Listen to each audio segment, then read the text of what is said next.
Bonjour et bienvenue au Weekly Insight avec John Plassard. Et si l'année 2024 devenait enfin l'année des entreprises d'énergie renouvelable? La question mérite d'être posée. En effet, l'année dernière et cette année, les taux d'intérêt élevés ont fait chuter les cours des actions des entreprises du secteur des énergies propres, ce qui risquerait potentiellement de retarder la transition vers une économie à faible émission de carbone. La hausse des taux fait qu'il est plus difficile pour cette industrie lourdement endettée de faire face à ses coûts, ce qui pousse de nombreuses entreprises à revoir à la baisse leurs prévisions de bénéfices, à réduire leurs dividendes et à revoir leur plan d'expansion, déclenchant ainsi un effondrement du marché boursier.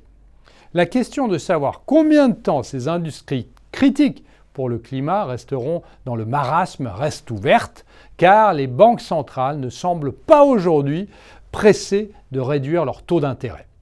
Toutefois, un signe encourageant est que les investisseurs ont manifesté un vif intérêt pour les fonds liés au climat ces dernières semaines, ce qui indique qu'ils sont optimistes quant à l'industrie malgré le récent carnage des prix des actions. Vous le savez certainement, les actions du secteur de l'énergie propre sont sensibles aux taux d'intérêt élevés parce qu'elles ont besoin d'un endettement important pour financer l'expansion de leurs infrastructures telles que les parcs solaires et éoliens. Lorsque les taux augmentent, les coûts globaux augmentent fortement alors que les services publics de l'énergie et d'autres acheteurs font pression sur ces entreprises pour qu'elles maintiennent les prix de l'électricité à un niveau bas.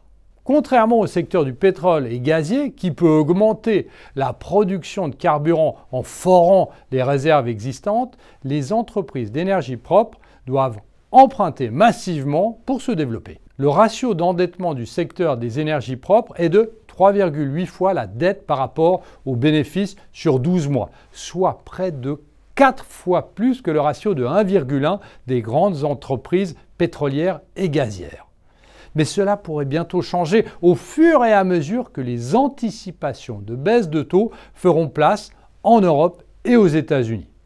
En définitive, les investisseurs vont de plus en plus allouer leurs capitaux à ce pan indispensable de l'économie lorsque les banques centrales assoupliront leurs conditions monétaires.